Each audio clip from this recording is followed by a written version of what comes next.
Hello everyone. तो आज की वीडियो में हम करेंगे जो हमारे 40 क्वेश्चन रह गए थे, ठीक है, 42 क्वेश्चंस लगभग रह गए थे, उनको हम कंप्लीट करेंगे आज की वीडियो में। और ये किस यूनिट के क्वेश्चन है मैं आपको एक बार बता देती हूँ, वैसे तो आपने थंबनेल में देख लिया होगा, ठीक है, फिर मैं आपको बता देती हूँ।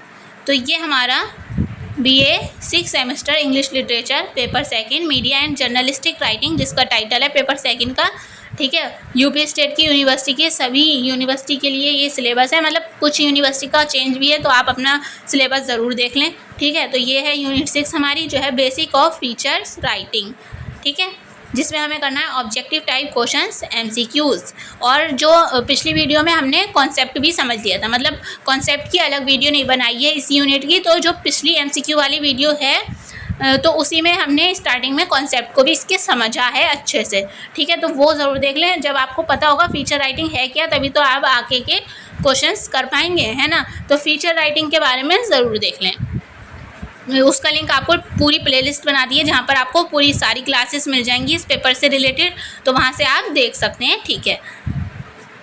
तो वहाँ से आप देख लीजिएगा। तो अब हम देखते हैं इसके क्वेश्चन जो हमारे रह गए थे। ये बाकी ऊपर के क्वेश्चन ये हम पहले ही कवर कर चुके हैं पिछली वीडियो में, इसलिए हम नहीं देख रहे हैं। तो फर्स्ट क्वेश्चन है इसमें, व्हाट डज द कंक्लूजन यानी निष्कर्ष highlight about the feature obituaries. Feature obituaries में कंक्लूजन क्या हाईलाइट करता है, ये बताना है, क्या निष्कर्ष देता है। ऑप्शन है इसमें A, they are exclusive focused on challenges, यानी जो है ये विशेष रूप से सामना की गई चुनौतियों पर ध्यान केंद्रित करता है, मतलब जो व्यक्ति है, मृतक व्यक्ति, उसके मतलब जो भी प्रॉब्लम्स हैं, चुनौतियां, उसकी मतलब उस पर फोकस करता है।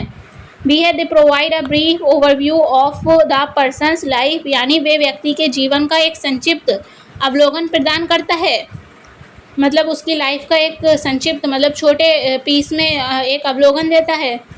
सी है, they offer a more thorough and intimate look into the lives of the deceased, यानी वे मृतक के जीवन में अधिक गहन और अतरंग रूप की पेशकश करता है। तो यही इसका आंसर हो जाएगा, ठीक है, ये यही करता है, ठीक है। कंक्लूजन क्या हाईलाइट करता है, the offer a more thorough and intimate look into the lives of the deceased, यानी जो मृतक है उसके जीवन में अधिक गहन और अतरंग रूप की पेशकश करते हैं। नेक्स्ट है हमारा question number 42, how do feature obituaries यानी feature obituaries contribute to the portrayal of the departed individual's life beyond typically biographies, यानी टिपिकली बायोग्राफीज जो हमारा फीचर ऑबिचरीज है वो टिपिकली बायोग्राफीज यानी विशिष्ट आत्मकथाओं से परे दिवंगत व्यक्ति मतलब मृतक व्यक्ति के जीवन के चित्रण में कैसे योगदान देता है।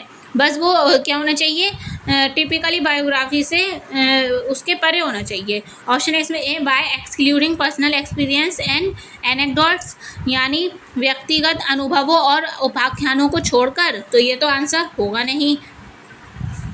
बी है, बाय प्रोवाइडिंग अ कंसाइज यानी संक्षिप्त छोटे रूप में एंड स्ट्रेट फॉरवर्ड ओवरव्यू, यानी एक संक्षिप्त और सीधा अवलोकन प्रदान करके। सी है, by emphasize challenges faced rather than triumphs, यानी विजय के बजाय चुनौतियों का सामना करके, तो ये भी इसका आंसर नहीं होगा, ये भी इसका आंसर नहीं होगा। आंसर हो जाएगा इसका D, by honouring the person's character values and achievements through personal narratives, यानी व्यक्तिगत आख्यानों के माध्यम से व्यक्ति के चरित्र करेक्टर के बारे में, वैल्यूज मूल्यों और उपलब्धियों के बारे में लिखकर, ठीक है। तो ये टिपिकली बायोग्राफी जो होती है उससे अलग हो जाता है, और ये इसमें आ जाता है ये सब characters values and achievements through personal narratives, answer D. Next है हमारा question number 43, what is the primary purpose of incorporating well chosen quotes in feature obituaries, यानी फीचर ऑबिचरीज में अच्छी तरह से चुने गए मतलब अच्छी तरह से चुने गए क्वेट्स यानी उद्धरणों को शामिल करने का प्राथमिक उद्देश्य क्या होता है। ऑप्शन है इसमें A, to maintain a casual and informal tone, casual और इनफॉर्मल टोन को मेंटेन करने के लिए, बिल्कुल नहीं, कैजुअल और इनफॉर्मल टोन तो होती ही नहीं है किसमें, ऑबिचरीज में ज़्यादा। बी है, to create a more factual and concise writing style, concise मतलब होता है संक्षिप्त छोटे रूप में, ठीक है, मतलब और तथ्य फैक्चुअल मतलब फैक्ट वगैरह देना, ठीक है, एक अधिक फैक्ट्स और संक्षिप्त लेखन बनाने के लिए सी है to add complexity to the narrative, यानी जटिलता को जोड़ने के लिए। ये तो बिल्कुल आंसर नहीं होगा इसका, ठीक है। 43 का ये भी आंसर नहीं होगा, ठीक है। संक्षिप्त नहीं बनाना है, ज़्यादा फैक्चुअल भी नहीं बनाना है, स्टोरी टाइप में लिखना है ताकि लोगों को पसंद आए। डी है to offer insight into the individual's morals, यानी नैतिकता, करेक्टर, चित्रण एंड इन्फ्लुएंस ऑन अदर्स, यानी ये क्या देता है, व्यक्ति की नैतिकता, चरित्र और दूसरों पर प्रभाव में अंतर्दृष्टि प्रदान करने के लिए, ठीक है। तो आंसर यही हो जाएगा। क्यों हम ऐड करते हैं फैक्ट्स, ताकि लोग इससे प्रभावित हों, इन्होंने जो काम किए हैं नैतिकता के, जो इनका करेक्टर है उससे लोग प्रभावित हों, इसलिए आंसर हो जाएगा इसका डी। नेक्स्ट है हमारा question number 44। In what way do feature obituaries go beyond the typical margin of news coverage, यानी किस तरह से ऑब्ituaries न्यूज़ कवरेज के विशिष्ट मार्जिन से परे है, अलग है। विशिष्ट मार्जिन जो होता है, टिपिकली मार्जिन जो होता है न्यूज़ का, उससे कैसे परे है ये, उससे कैसे अलग है, ये बताना है। ऑप्शन इसमें A by focusing solely on challenges faced, यानी कि ये पूरी तरह से सामना करने वाली चुनौतियों पर ध्यान केंद्रित करता है। ये तो बिल्कुल नहीं होगा, पूरी तरह से तो नहीं करता है ना। कुछ इसमें ऐड होती हैं कि उन लोगों ने, मतलब जो मृतक हैं उन्होंने क्या क्या चैलेंजेस फेस किए हैं, पर पूरी तरीके से नहीं होता, ठीक है। बी है bye presenting a factual and concise narrative, ये भी होता है, फैक्ट्स भी होते हैं, थोड़े होते हैं, और कंसाइज संक्षिप्त में नहीं लिखा जाता, कथा के रूप में लिखा जाता है ना। तो ये भी इसका आंसर नहीं होगा। 44 का बी भी आंसर नहीं होगा। सी है by adding complexity to the writing style, complexity भी ऐड नहीं करेंगे हम इसमें, जटिलता ऐड नहीं करेंगे। ऐसा फीचर राइटिंग होना चाहिए कि इजीली लोग समझ लें उसको, है ना। डी है by promising a deeper comprehension and connection through exploration. वैसे तो ये सारे गलत निकले हैं, तो जाहिर सी बात है यही आंसर होगा, पर इसका मतलब क्या हुआ ये समझ लो। जो एक्सप्लोरेशन होता है उसके माध्यम से एक गहरी समझ और कनेक्शन का वादा करना, ठीक है। एक्सप्लोरेशन के माध्यम से एक गहरी समझ बनाना और उसके कनेक्शन का वादा करना, तो आंसर हो जाएगा इसका डी, कि मतलब इजीली लोग समझ सकें, गहरी समझ में मतलब चले जाएं इजीली। नेक्स्ट है हमारा question number 45। What role does the introductions play in feature obituaries में जो इंट्रोडक्शन वाला पैराग्राफ कह सकते हैं, वो जो होता है वो क्या रोल प्ले करता है इसमें। ऑप्शन है इसमें A it exclude personal stories and anecdotes, personal stories और एनेक्डोट्स को एक्सक्लूड कर देता है, बाहर निकाल देता है, ये तो आंसर होगा नहीं।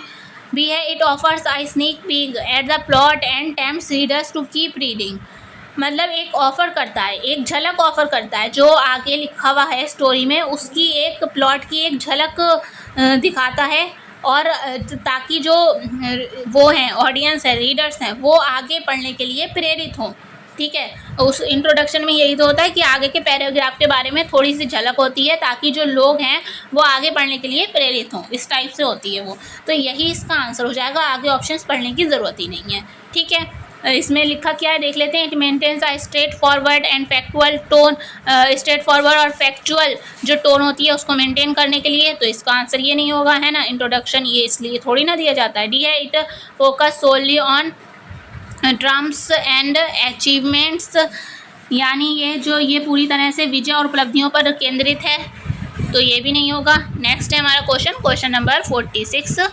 What is the purpose of an engaging introductions in a feature style review, यानी क्या पर्पस है, ठीक है। इंट्रोडक्शन मतलब engaging introductions in a feature style review में, मतलब इनका मतलब हुआ कि फीचर स्टाइल रिव्यू में आकर्षक परिचय का क्या उद्देश्य है। फीचर स्टाइल रिव्यू में आकर्षक परिचय, इंट्रोडक्शन का क्या उद्देश्य है। ऑप्शन है इसमें A to provide a detail evolutions of the subject, यानी डिटेल में विषय का विस्तृत मूल्यांकन प्रदान करने के लिए, मतलब डिटेल में उसके बारे में बताने के लिए। बी है to present a straightforward summary of the topic, यानी एक स्ट्रेट फॉरवर्ड समरी देने के लिए, एक स्ट्रेट फॉरवर्ड सीधा सारांश प्रस्तुत करने के लिए।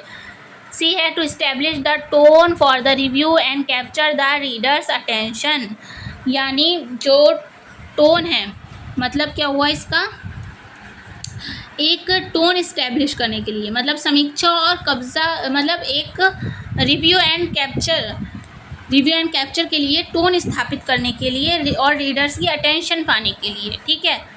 डी है to include personal experiences of the author, यानी ऑथर के पर्सनल एक्सपीरियंस को इंक्लूड करने के लिए। तो ये तो आंसर होंगे नहीं, आंसर हो जाएगा इसका सी, क्योंकि इन्होंने पूछा है एक जो मतलब आकर्षक परिचय क्यों ज़रूरी होता है इसमें फीचर रिव्यू में, है ना, फ्यूचर स्टाइल रिव्यू में। तो इसका आंसर सी होगा। क्या करता है ये, इस्टेब्लिश करता है टोन को, ठीक है, for the review and captures के लिए, जिससे रीडर्स की अटेंशन मिले। ठीक है, तो आंसर हो जाएगा इसका सी। नेक्स्ट है हमारा question number 47। What does the thorough evolution in a feature review involve, यानी फीचर रिव्यू में गहन मूल्यांकन करना, किसी भी चीज़ का गहन मूल्यांकन करना जो फीचर रिव्यू में है वो उसमें क्या शामिल होता है, क्या करा जाता है गहन, अगर हम मूल्यांकन कर रहे हैं, किसी को एनालाइज कर रहे हैं गहन रूप से, है ना, तो क्या शामिल है इसमें। ऑप्शन है इसमें A focusing solely on positive aspects, यानी पूरी तरह से सकारात्मक पहलू पर ध्यान केंद्रित करना, तो ये तो आंसर होगा नहीं। B examining a range of elements related to the subject, यानी विषय से संबंधित तत्वों की एक श्रृंखला की जांच करना। सी है providing a subjective account of the author's experience, author experience मतलब ऑथर के अनुभवों का एक सब्जेक्टिव अकाउंट देना, तो ये भी इसका आंसर, तो ये तो बिल्कुल नहीं होगा आंसर। डी है avoiding comparisons with the similar goods और सर्विसेज, मतलब रिव्यू की बात चल रही है तो हम उस किसी प्रोडक्ट की रिव्यू दे रहे हैं, तो उससे सिमिलर जो कोई प्रोडक्ट चल रहा है मार्केट में तो उससे कंपेयर करना, है ना, तो ये तो आंसर होगा नहीं इसका, क्योंकि इन्होंने गहन मूल्यांकन की बात की है, किसी की गहन जांच कर रहे हैं अगर हम, तो क्या होगा उसमें, तो examine a range of elements related to the subject, यानी उस टॉपिक से संबंधित तत्वों की एक श्रृंखला की जांच करेंगे हम। ठीक है, तो आंसर हो जाएगा इसका बी। नेक्स्ट है हमारा question number 48 sorry why is personal experience include in feature review, यानी जो पर्सनल एक्सपीरियंस क्यों इंक्लूड किए जाते हैं फीचर रिव्यू में। ठीक है, अगर हम किसी प्रोडक्ट के बारे में हम लिख रहे हैं, ठीक है, उसके बारे में बता रहे हैं, रिव्यू का यही तो मतलब होता है कि उसके बारे में बताना कि कैसा है ना। तो किसी प्रोडक्ट, मान लो कोई प्रोडक्ट है, शैम्पू वगैरह कुछ भी ले लो, है ना, तो उसमें खुद का पर्सनल, जर्नलिस्ट का पर्सनल एक्सपीरियंस क्यों इंक्लूड करना चाहिए। ठीक है, ऑप्शन है इसमें A to provide a subjective touch, यानी एक व्यक्ति परक स्पर्श प्रदान करने के लिए। बी है to present a straightforward summary, यानी एक सीधा सारांश प्रस्तुत करने के लिए। सी है to offer a critical analysis, यानी एक महत्वपूर्ण विश्लेषण की पेशकश करने के लिए। डी है टू इंक्लूड एक्सपर्ट ओपिनियंस, यानी विशेषज्ञ जो एक्सपर्ट्स होते हैं उनकी राय को शामिल करने के लिए। तो 48 का हमारा आंसर हो जाएगा A to provide a subjective touch, यानी एक व्यक्ति परक स्पर्श प्रदान करने के लिए जो है हमें पर्सनल एक्सपीरियंस देना चाहिए। ठीक है, फीचर रिव्यू में आंसर ए। नेक्स्ट है हमारा question number 49। What is important for contextualisations in feature review, यानी फीचर रिव्यू में जो ये समीक्षाओं का प्रसंगीकरण के लिए क्या महत्वपूर्ण है ये बताना है। ठीक है, इसका जो समीक्षीकरण होता है मतलब रिव्यू को बोलते हैं समीक्षा करना किसी का। ठीक है, तो जो फीचर रिव्यू है उसमें प्रासंगिक रूप से लिखना क्यों ज़रूरी है। ऑप्शन है इसमें A avoiding comparisons with the other works, यानी जो अलग कोई मतलब किसी प्रोडक्ट के बारे में लिख रहे हैं उसके साथ सिमिलर प्रोडक्ट को कंपेयर करने को अवॉइड करना, तो ये तो इसका आंसर होगा नहीं, है ना। बी है इंक्लूडिंग पर्सनल एक्सपीरियंसेस ओनली वाला आंसर होगा नहीं, मतलब पर्सनल एक्सपीरियंस केवल व्यक्तिगत अनुभवों के सहित। सी है examining the strength and weakness, यानी ताकत और कमज़ोरियों की जांच करने के लिए। डी है मतलब उसकी जो बेनिफिट्स हैं, वीकनेस हैं, इन सब की जांच करने के लिए। डी है making comparisons with similar goods, earlier works और इंडस्ट्री स्टैंडर्ड्स,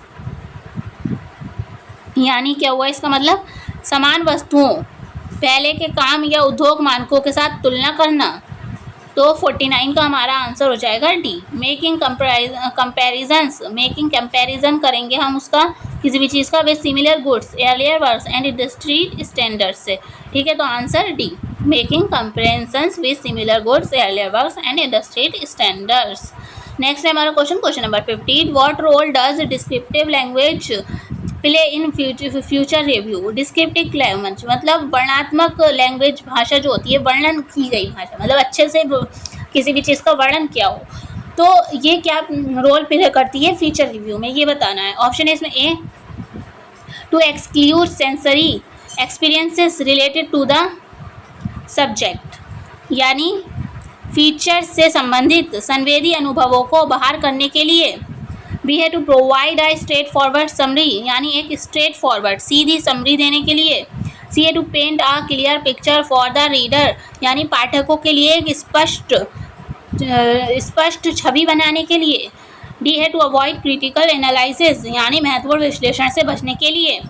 तो 50 का हमारा आंसर हो जाएगा सी, मतलब डिस्क्रिप्शन देना इसलिए ज़रूरी होता है, डिस्क्रिप्टिव लैंग्वेज का यूज़ करना इसलिए ज़रूरी होता है ताकि जो रीडर्स हैं उनके समझ में आ जाए, एक क्लियर पिक्चर बन जाए उनके माइंड में कि कौन सी चीज़ क्या है और क्या बताने की कोशिश कर रहा है न्यूज़ में, है ना, तो ये समझ में आ जाए अच्छे से। तो आंसर हो जाएगा इसका सी।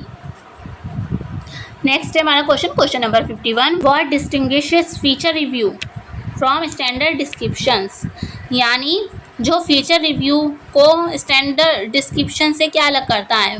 स्टैंडर्ड डिस्क्रिप्शंस जो होते हैं उनको विशिष्ट समीक्षाओं से क्या अलग करता है। स्टैंडर्ड में जो है फॉर्मल यूज़ होता है ना, कैजुअल शैली यूज़ होती है, और फीचर्स में ऐसा कुछ नहीं है। तो देख लेते हैं ऑप्शन है इसमें ए, ऑप्शन है इसमें A, a focus on avoiding personal opinions, यानी पर्सनल ओपिनियंस को अवॉइड किया जाता है इसमें, तो ये तो आंसर होगा नहीं।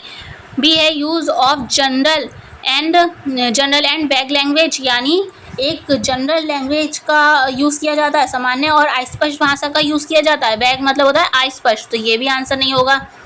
सी है through critical analysis and evaluations, यानी क्या हुआ इसका मतलब पूरी तरह से महत्वपूर्ण विश्लेषण और मूल्यांकन के लिए। डी है providing only positive aspects of the subjects, यानी केवल पॉजिटिव पहलुओं को प्रोवाइड कराने के लिए, तो ये भी आंसर नहीं होगा, ये भी नहीं होगा, आंसर होगा इसका C, through critical analysis and evaluations, यानी पूरी तरह से महत्वपूर्ण विश्लेषण और मूल्यांकन के लिए। फीचर्स रिव्यू में जो है कुछ एक्स्ट्रा चीज़ें भी ऐड होती हैं, पर स्टैंडर्ड डिस्क्रिप्शन में सिर्फ बहुत ज़्यादा महत्वपूर्ण विश्लेषण होता है और मूल्यांकन होता है, तो आंसर हो जाएगा इसका सी। नेक्स्ट है हमारा question number 52, how does a feature review consider the target audience, यानी एक फीचर रिव्यू लक्षित दर्शकों को कैसे मानता है, मतलब लक्षित जो दर्शक है मतलब टारगेट ऑडियंस को कैसा मानता है, कैसे बनाता है, मतलब क्या सोचकर कंसीडर कैसे करता है। ऑप्शन इसमें A, by excluding any reference to the audience preference, यानी दर्शकों की जो मतलब ऑडियंस को कोई प्रेफरेंस ही नहीं देता, तो ये तो आंसर होगा नहीं। बी है by disregarding the taste of different demographics, यानी विभिन्न जनसंख्याकी के टेस्ट की अवहेलना करके, ये डिसरिगार्ड करके, ये भी नहीं होगा आंसर, अवहेलना तो की नहीं जाएगी, है ना, सबके टेस्ट को देखा जाएगा कि किसे क्या चीज़ हमें से प्रोवाइड करवानी है ना। सी है by providing a subjective account, यानी एक व्यक्तिपरक खाता प्रदान करके। डी है by considering the preference of different audience demographics, यानी विभिन्न दर्शकों की जनसंख्या की वरीयताओं पर विचार करके, मतलब अलग अलग डेमोक्रेसीज होती हैं, जनसंख्या होती हैं, उनके जो भी उनकी रुचि है, ठीक है, ऑडियंस की, उनको देखकर, ठीक है, उनको देखते हुए, तो जो हमारा 52 है इसका आंसर यही होगा, आंसर डी।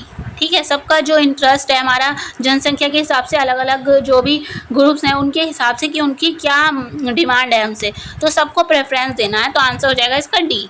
नेक्स्ट है हमारा question number 53, why is the balance of positive and negative aspects important in feature review, यानी फीचर रिव्यू में सकारात्मक पॉजिटिव और नकारात्मक पहलुओं का संतुलन बैलेंस बनाकर रखना क्यों ज़रूरी है।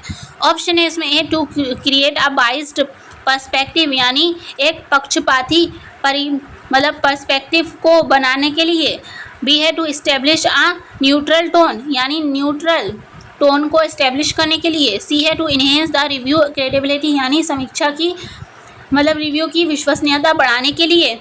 डी है टू अवॉइड क्रिटिकल एनालिसिस, यानी महत्वपूर्ण विश्लेषण से बचने के लिए। तो आंसर आपके समझ में आ ही गया होगा, आंसर होगा इसका सी। किसके लिए? जो रिव्यू है उसकी विश्वसनीयता बनी रहे। अगर हम बैलेंस बना के रखेंगे पॉजिटिव और निगेटिव एस्पेक्ट्स को, पहलुओं को, तो क्या होगा, लोगों की विश्वसनीयता जो है उस पर बनी रहेगी। तो आंसर हो जाएगा इसका सी। नेक्स्ट है हमारा question number 54। What role quotations and experts opinions play in feature review. जो विशेषज्ञ की राय होती है, एक्सपर्ट्स ओपिनियन जो होता है, ठीक है, क्वाइटेशंस एंड एक्सपर्ट ओपिनियन जो होते हैं वो फीचर रिव्यू में क्या रोल प्ले करते हैं। ऑप्शन है इसमें A, to provide a subjective touch, यानी एक व्यक्तिपरक स्पर्श प्रदान करते हैं। बी है to offer a critical analysis, महत्वपूर्ण विश्लेषण की पेशकश करते हैं। सी है to add depth and credibility, यानी गहराई और विश्वसनीयता को जोड़ते हैं। डी है to focus solely on positive aspects, यानी जो पूरी तरह से सकारात्मक पहलुओं पर ध्यान केंद्रित करते हैं। तो ये तो आंसर होगा नहीं, ठीक है, तो आंसर हो जाएगा इसका सी। जो स्पेशलिस्ट हैं, अब मान लो हम किसी भी चीज़ खाने की चीज़ के बारे में, तो जो भी उसका फूड न्यूट्रिशंस का जो एक्सपर्ट्स होंगे उनसे अगर हम उनका ओपिनियन उसमें ऐड होगा तो क्या होगा, उस न्यूज़ पर लोगों की गहराई बनेगी, विश्वसनीयता बनेगी, ठीक है। तो इसलिए एक्सपर्ट के ओपिनियंस भी, राय भी ज़रूरी होती है। उसमें देखा होगा आपने, पढ़ा ही होगा कहीं ना कहीं न्यूज़ में कि एक्सपर्ट्स रिव्यू देते हैं, कॉलम में अगर अलग लिखा होता है कि उनका नाम लिखा होता है और इन एक्सपर्ट्स का ये रिव्यू है ना, तो इस टाइप से। तो आंसर हो जाएगा इसका सी। नेक्स्ट है हमारा question number 55। How does a feature review typically conclude, यानी फीचर रिव्यू का समापन आमतौर पर कैसा होता है। ऑप्शन है इसमें ए, विद आ डिटेल एवोल्यूशन, जो इसका लास्ट की लाइंस वगैरह होती हैं, है ना, वो कैसी होती हैं ये बताना है। विद आ डिटेल्स एवोल्यूशन, यानी विस्तृत रूप में, विस्तृत मूल्यांकन के साथ। बी है with a straightforward summary, सीधे सारांश के साथ। सी है with a concise evolution and a clear suggestions, यानी संक्षिप्त छोटा सा मूल्यांकन और स्पष्ट सुझाव के साथ, सजेशन के साथ। डी है विद आ फोकस और पर्सनल एक्सपीरियंसेस, यानी व्यक्तिगत अनुभव पर ध्यान केंद्रित करके। तो 55 का हमारा आंसर हो जाएगा सी। जो लास्ट लाइंस होती हैं फीचर रिव्यू की वो कैसी होती हैं, कंसाइज होती हैं, संक्षिप्त होती हैं और साथ में क्लियर सजेशन वहाँ पर दिया होता है, ठीक है। तो आंसर हो जाएगा इसका सी। नेक्स्ट है हमारा question number 56। In feature review what does the engaging introductions aim to achieve, यानी फीचर रिव्यू में आकर्षक परिचय का उद्देश्य क्या हासिल करना है। इंट्रोडक्शन आकर्षक हो तो उसका क्या हासिल करना होता है। एम ए है to provide a summary of the entire review, यानी पूरे रिव्यू की एक समरी देना, संपूर्ण रिव्यू का एक सारांश प्रदान करना। बी है to present a subjective account of the subject, यानी जो विषय है, सब्जेक्ट है, सब्जेक्ट पर व्यक्तिपरक विवरण प्रस्तुत करना। सब्जेक्टिव एक विषय पर सब्जेक्टिव विवरण देना। सी है to establish a neutral tone for the review, यानी समीक्षा रिव्यू के लिए एक तटस्थ न्यूट्रल टोन स्थापित करना। डी है to catch the reader's attention and set the tone for the review, यानी जो रीडर्स हैं उनका ध्यान आकर्षित करना और रिव्यू के लिए टोन निर्धारित करना। तो यही इसका आंसर होगा, क्योंकि इंट्रोडक्शन में क्या होता है कि हम एक अटेंशन लेना चाहते हैं रीडर्स की, ताकि आगे की जो कहानी है, जो भी न्यूज़ है वो आगे तक पढ़े रीडर जो पढ़ने वाला है, ठीक है। और एक टोन सेट करते हुए हम उसमें इंट्रोडक्शन में चलते हैं। तो आंसर हो जाएगा इसका डी। नेक्स्ट है हमारा question number 57। How does a feature review utilize personal experience, यानी फीचर रिव्यू व्यक्तिगत अनुभवों का यूज़ कैसे करता है। ऑप्शन है इसमें A, by excluding any personal anecdotes, यानी किसी भी व्यक्तिगत किस्से को छोड़कर, बिल्कुल नहीं। छोड़ा क्यों जाएगा जब हमें उसको लेना है, मतलब पर्सनल अनुभवों को देना है उसमें न्यूज़ में, तो छोड़ने की बात तो होगी नहीं, एक्सक्लूड तो होगा नहीं, तो आंसर तो ये तो होगा नहीं। बी है by providing a subjective touch, यानी व्यक्तिपरक स्पर्श प्रदान करके, तो यही इसका आंसर होगा, आगे बढ़ने की ज़रूरत ही नहीं है। ठीक है, इन्होंने पूछा ही ये है कि हम व्यक्तिगत अनुभवों का यूज़ कैसे करते हैं अपने फीचर रिव्यू में, तो कैसे करते हैं, व्यक्तिपरक स्पर्श प्रदान करके, बाय प्रोवाइडिंग सब्जेक्टिव टच। ठीक है, तो आंसर बी। नेक्स्ट ऑप्शन भी देख लेते हैं, by offering a detail evolutions of the subject, subject की डिटेल एवोल्यूशन करके, बिल्कुल नहीं। बी है by avoiding any reference to the reviewer opinions, minor मतलब ओपिनियन को, मतलब जो रिव्यूअर्स ओपिनियन है उसको अवॉइड करके, तो ये तो होगा नहीं, है ना, तो आंसर हो जाएगा इसका बी। नेक्स्ट है हमारा question number 58, what is the significance of considering the contents and making comparisons in feature review, यानी फीचर रिव्यू में संदर्भ पर विचार करने और तुलना करने का क्या महत्व है, मतलब तुलना अगर की जाए और उसके संदर्भ पर विचार किया जाए तो इसका क्या इंपॉर्टेंस है। ऑप्शन है इसमें A, to disregard the qualities and limitations of the subject, यानी जो सब्जेक्ट के गुणों और सीमाओं की उपेक्षा करना, तो ये तो आंसर होगा नहीं, है ना, क्यों हम उसके गुणों की उपेक्षा करेंगे। बी है to make the review more generalization, यानी समीक्षा को अधिक, मतलब रिव्यू को अधिक सामान्य बनाना, ये भी नहीं होगा इसका आंसर। सी है to enhance readers understanding of the subject's relative qualities and limitations, यानी जो रीडर्स हैं, पाठक हैं, पाठकों की सब्जेक्ट की रिव्यू गुणवत्ता और सीमाओं के बारे में समझ को बढ़ाना। ठीक है, तो यही इसका आंसर हो जाएगा, आंसर सी। डी है option, to focus solely on the descriptive aspect, यानी केवल वर्णनात्मक पहलुओं पर ध्यान केंद्रित करना, तो ये भी इसका आंसर नहीं होगा। आंसर क्या हो जाएगा इसका सी, क्योंकि इन्होंने ये पूछा है कि फीचर रिव्यू में जो संदर्भ देते हैं हम और तुलना करते हैं वो किस टाइप से हमारे लिए महत्वपूर्ण हो सकती हैं, है ना, तो कैसे हो सकती हैं कि अंडरस्टैंडिंग बढ़ाकर, जो हमारे रीडर्स हैं, ठीक है, वो रीडर्स अंडरस्टैंडिंग, यानी पाठकों की विषय की समीक्षा गुणवत्ता और सीमाओं के बारे में समझ को बढ़ाना, तो आंसर क्या हो जाएगा इसका सी। नेक्स्ट है हमारा question number 59, what is the primary purpose of a column in journalism, यानी जर्नलिज्म में कॉलम का प्राइमरी पर्पस क्या होता है। ऑप्शन है, मतलब प्राथमिक उद्देश्य क्या होता है। ऑप्शन है इसमें A, to present news reports, यानी न्यूज़ की रिपोर्ट्स प्रस्तुत करना। कॉलम आपने देखा होगा, मैंने बताया था फीचर लिखा होता है, कुछ भी एक अलग से कुछ न्यूज़ होती है, उसी न्यूज़ से रिलेटेड हार्ड न्यूज़ जो दी होती है, मेन न्यूज़, उसी न्यूज़ से रिलेटेड अगर हमें फीचर लिखना है या फिर कोई भी मतलब कुछ भी लिखना है तो हम अलग कॉलम में लिखेंगे। अगर अलग टाइप से लिखना है तो अलग लैंग्वेज में, मतलब सिंपल लैंग्वेज में लिखना है ना, तो इसका उद्देश्य क्या होता है ये बताना है। ऑप्शन है इसमें A, to present news reports, यानी समाचार रिपोर्ट प्रस्तुत करना। बी है to share ideas opinions and observation, यानी आइडिया, मतलब जो जर्नलिस्ट है उसका आइडिया, ओपिनियन, राय और ऑब्जर्वेशन, जो भी उसने ऑब्जर्व किया है उसको शेयर करना। सी है टू प्रोवाइड फैक्चुअल इन्फॉर्मेशन, यानी तथ्यात्मक इन्फॉर्मेशन देना। डी है टू ऑफर इन्वेस्टिगेटिव जर्नलिज्म, यानी खोजी पत्रकारिता प्रदान करना, तो ये भी नहीं होगा, तो आंसर क्या हो जाएगा इसका बी।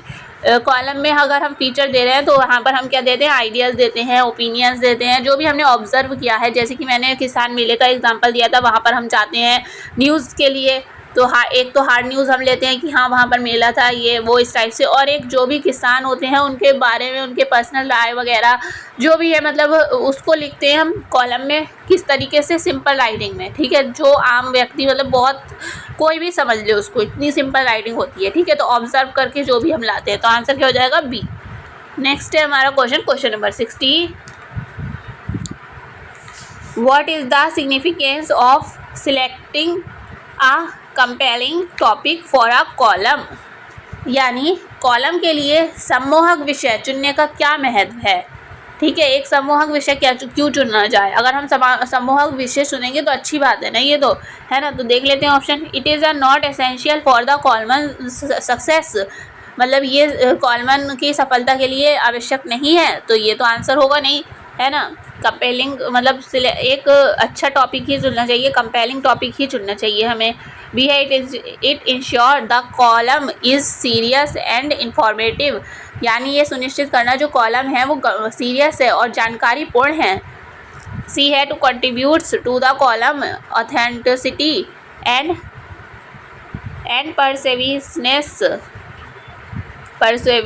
परसिवनेस, यानी क्या हुआ, जो हमारा कॉलम है, कॉलम की प्रामाणिकता, ऑथेंटिसिटी और प्रेरकता में योगदान देता है। डी है it limits the writer creativity, यानी ये क्रिएटिविटी को लिमिटेड करता है राइटर्स की। तो आंसर हो जाएगा इसका C, it contributes to the column's authenticity and persuasiveness. ठीक है, आंसर सी, यानी ये लेखक मतलब ये जो कॉलम है, कॉलम की प्रामाणिकता और प्रेरकता में योगदान देता है।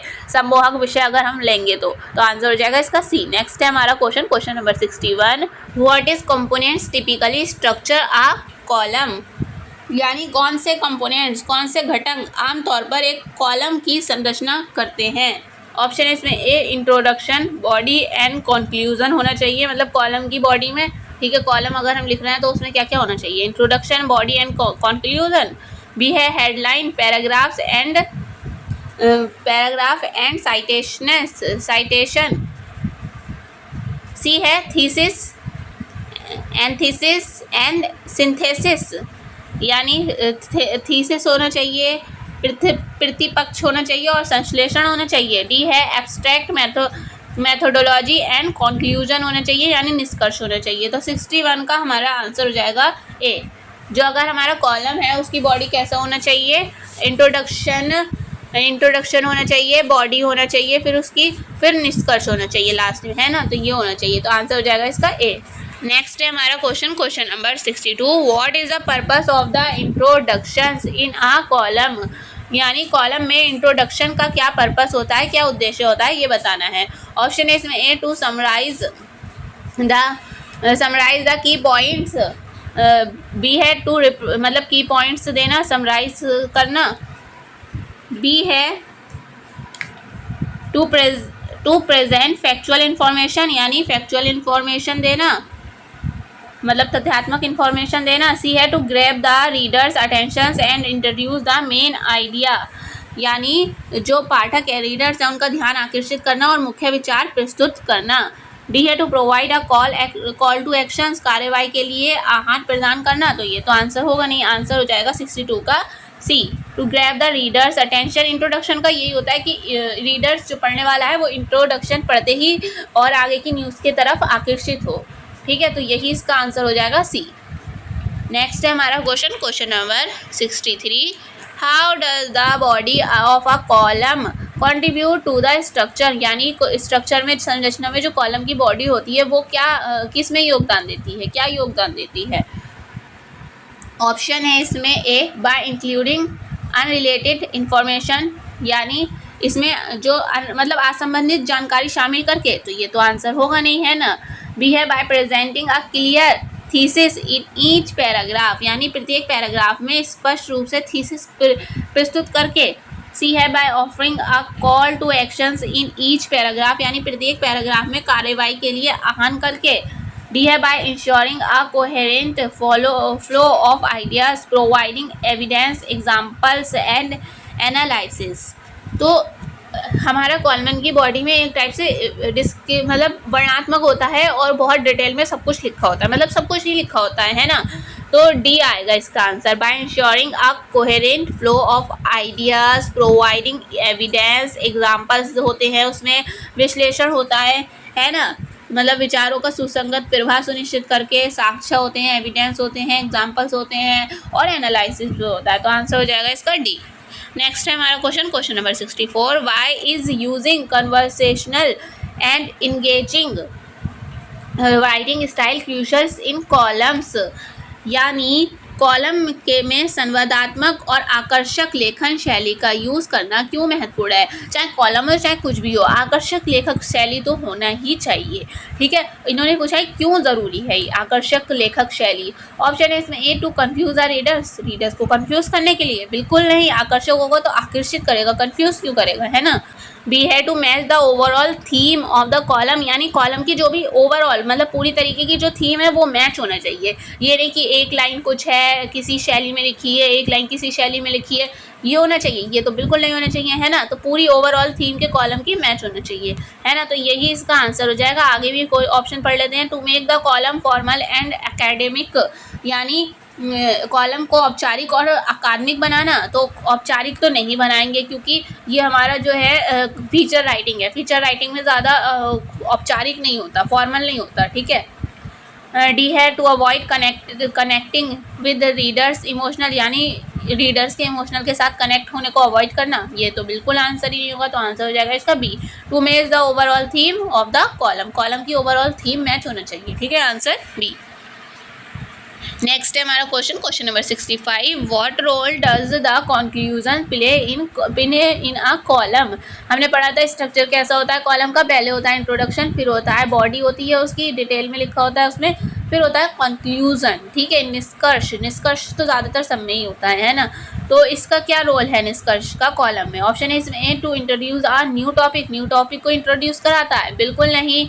बी है to leave a lasting impression on the reader and summarise key points, यानी पाठक पर एक स्थायी प्रभाव डालता है और मुख्य बिंदुओं को संक्षेप में प्रस्तुत करता है।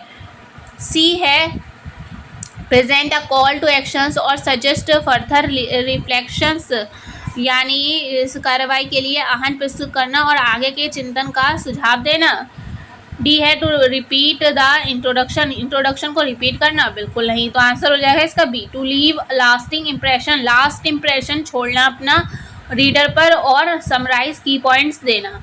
ठीक है, तो आंसर हो जाएगा बी। कंक्लूजन में यही होता है कॉलम के, आंसर बी। नेक्स्ट है हमारा क्वेश्चन नंबर 66।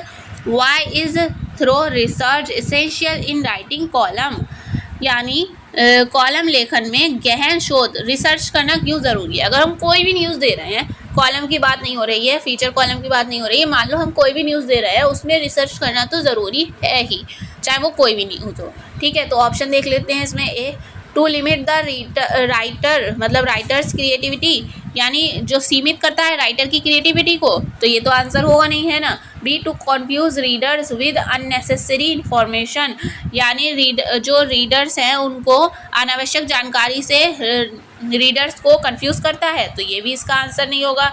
सी है to include inaccurate data and statistics, यानी गलत डेटा और संख्या की शामिल करना, तो ये भी इसका आंसर नहीं होगा।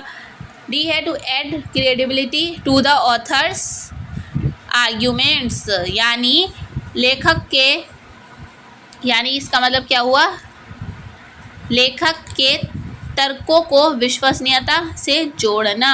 ठीक है, जो लेखक के तर्क हैं उनको किससे जोड़ना, विश्वसनीयता से जोड़ना।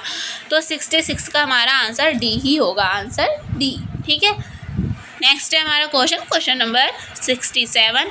How does feature review use descriptive language, यानी फीचर रिव्यू वर्णनात्मक भाषा का यूज़ कैसे कर सकता है। ऑप्शन है इसमें A, by providing a neutral and straightforward description, यानी एक न्यूट्रल और स्ट्रेट फॉरवर्ड डिस्क्रिप्शन को देकर तटस्थ और सीधा वर्णन प्रदान करके। बी है by avoiding any sensory experiences related to the subject, यानी विषय से संबंधित किसी भी संवेदी अनुभव से बचकर, तो ये भी आंसर इसका होगा नहीं, है ना। सी है by relying on vivid and descriptive language to paint a clear picture, यानी क्या हुआ इसका मतलब कि एक स्पष्ट चित्र बनाने के लिए विशद और वर्णनात्मक भाषा निर्भर रहकर, मतलब एक वर्णनात्मक भाषा देकर। डी है by excluding any reference to aesthetics, यानी सौंदर्य शास्त्र के किसी भी संदर्भ को छोड़कर, तो ये भी इसका आंसर नहीं होगा, आंसर हो जाएगा इसका सी।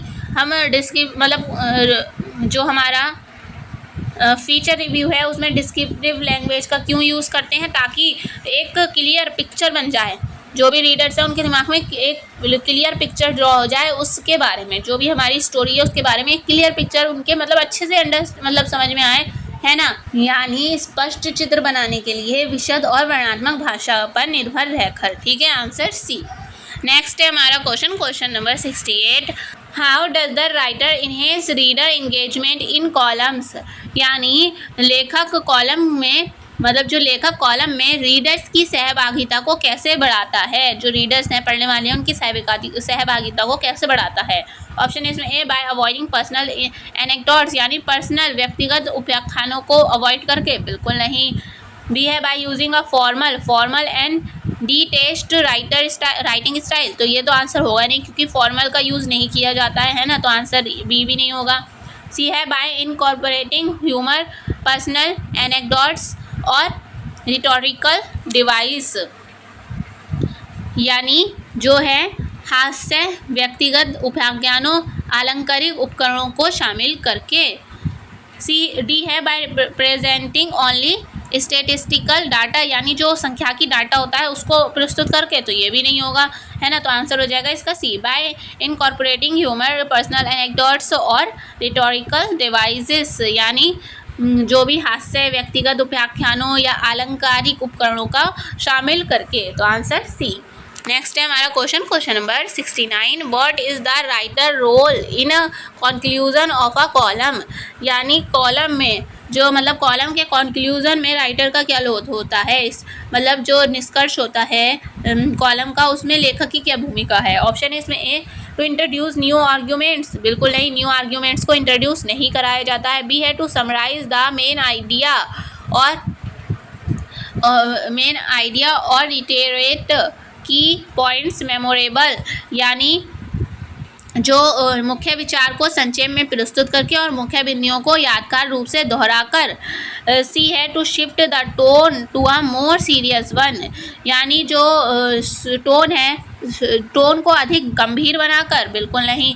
डी है to disregard the reader's perspectives, यानी जो पर्सपेक्टिव होते हैं रीडर्स के, ठीक है, पाठक के दृष्टिकोण की उपेक्षा करके, तो ये भी नहीं होगा आंसर क्या हो जाएगा इसका क्वेश्चन नंबर 69 का answer B, to summarise the main idea and reiterate key points memorable, यानी जो मुख्य विचार है उसको संक्षेप में लिखना, कंसाइज करना, ठीक है, और मुख्य बिंदुओं को यादगार रूप में दोहराना, तो ये होता है हमारा जो कंक्लूजन निष्कर्ष में राइटर्स यही करते हैं, ठीक है। क्या करते हैं वो मेन आइडिया को छोटे साइज में करके लिख देते हैं और जो यादगार पॉइंट्स होते हैं उनको उसमें दोहरा देते हैं, तो आंसर हो जाएगा इसका बी। नेक्स्ट है हमारा question number 70, why is fact checking vital in columns, यानी जो है फैक्ट चेकिंग के तथ्य जांच क्यों महत्वपूर्ण है।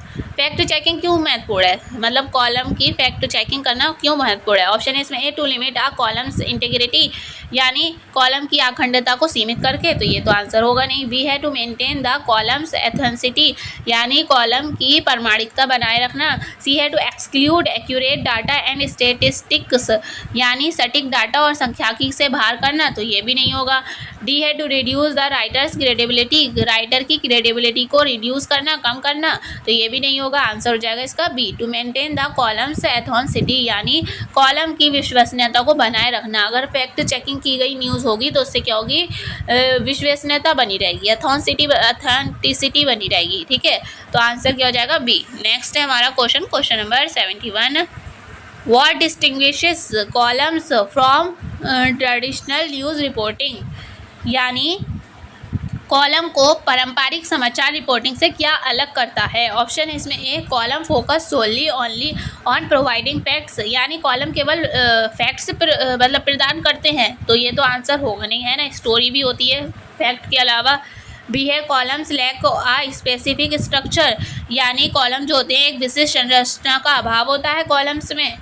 है ना, तो ये भी इसका आंसर नहीं होगा। सी है column involve sharing personal opinions, ideas and observation, यानी कॉलम में क्या शेयर किया जाता है, पर्सनल ओपिनियन, व्यक्तिगत राय को, आइडियाज़ को एंड ऑब्जर्वेशन को, तो यही इसका आंसर होगा। पर हार्ड न्यूज़ में ऐसा नहीं होता है। हार्ड न्यूज़ में जो है, जो न्यूज़ होती है उसी को शेयर किया जाता है, ना कि पर्सनल ओपिनियंस को। ठीक है, तो आंसर इसका हो जाएगा सी। ट्रेडिशनल न्यूज़ रिपोर्टिंग में ऐसा नहीं होता।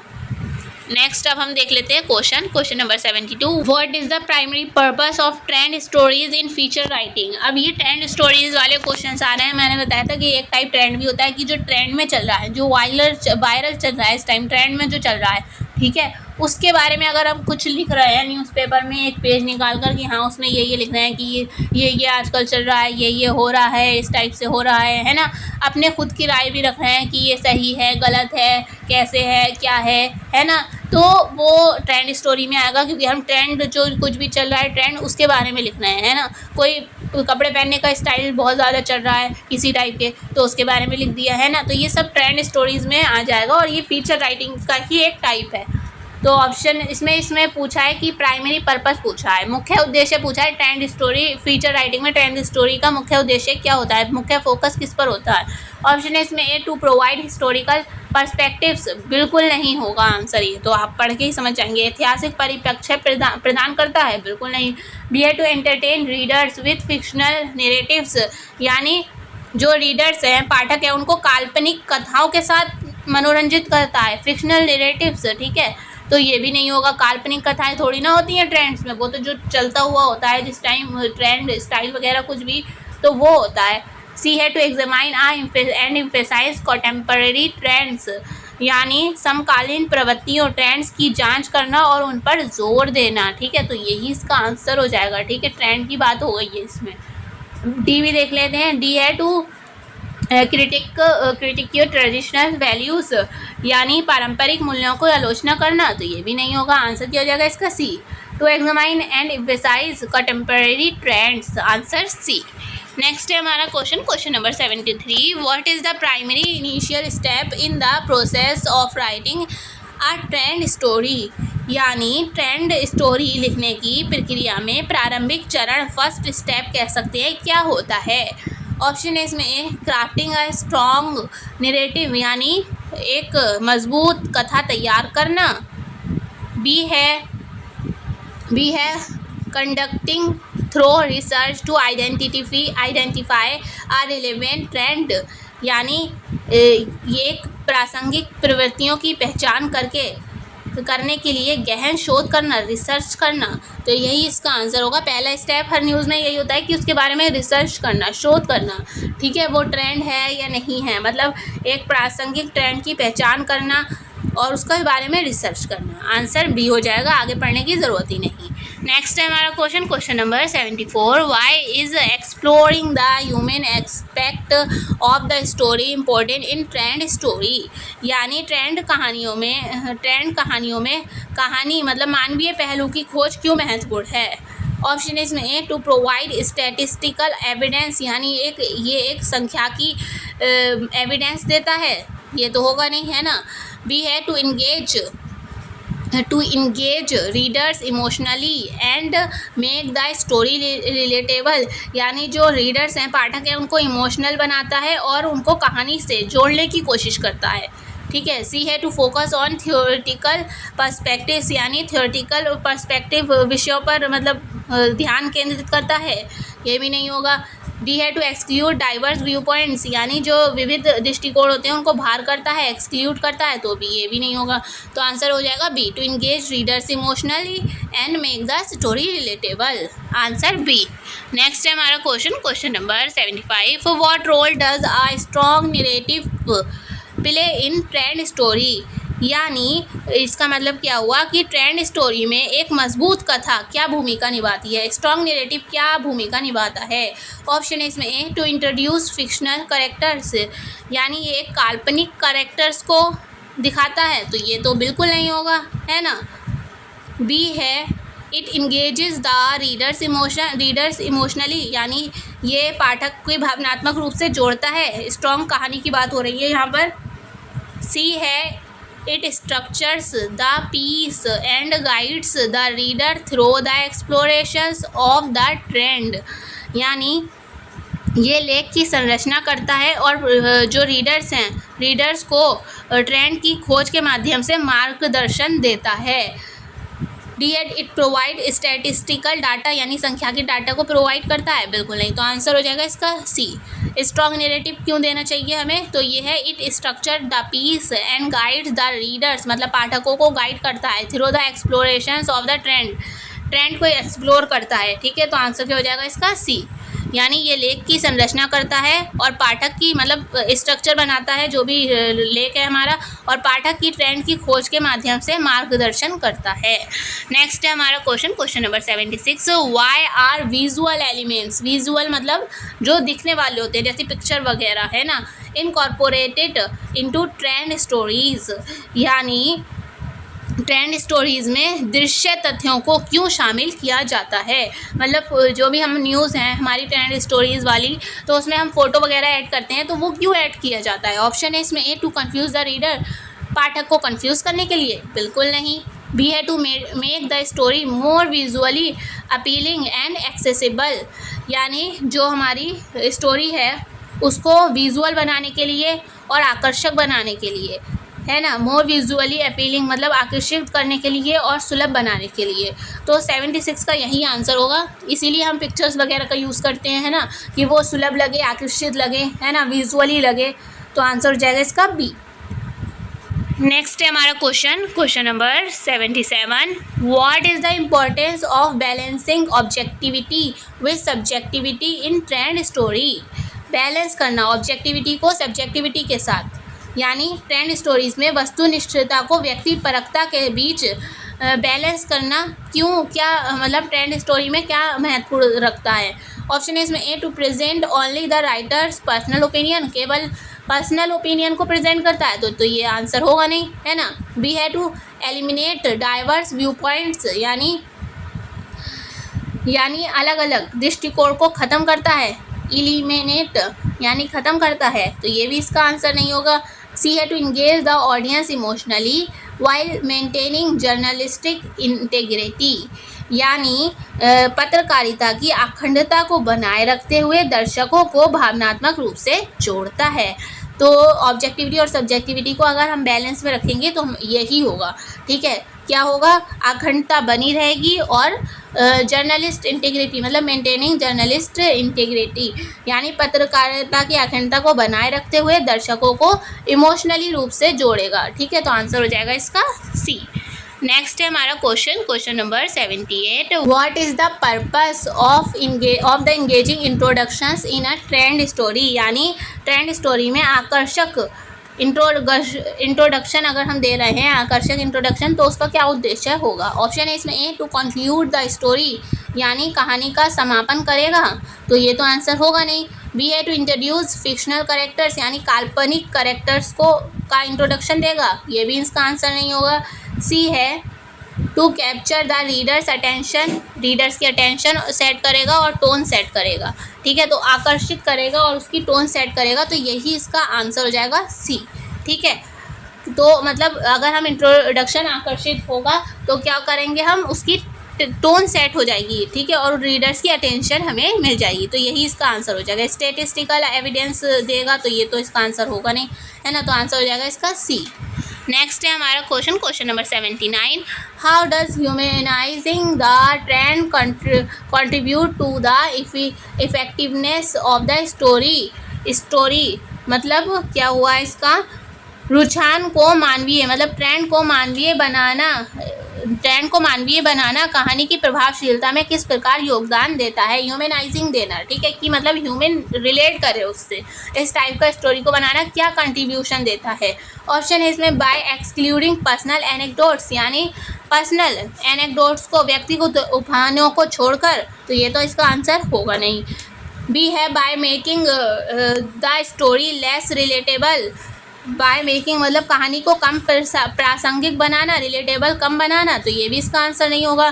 सी है by enhancing the reader's emotional connection, यानी रीडर्स के इमोशनल कनेक्शन को बढ़ावा देना, सी है by focusing solely on statistical data, यानी केवल संख्याकी डेटा पर ध्यान केंद्रित करके, तो ये भी इसका आंसर नहीं होगा। आंसर होगा इसका C, by enhancing the reader's emotional connection, यानी जो रीडर्स है उसके भावना से जुड़ाव करना। ठीक है, तो आंसर हो जाएगा इसका सी। नेक्स्ट है हमारा क्वेश्चन नंबर 80।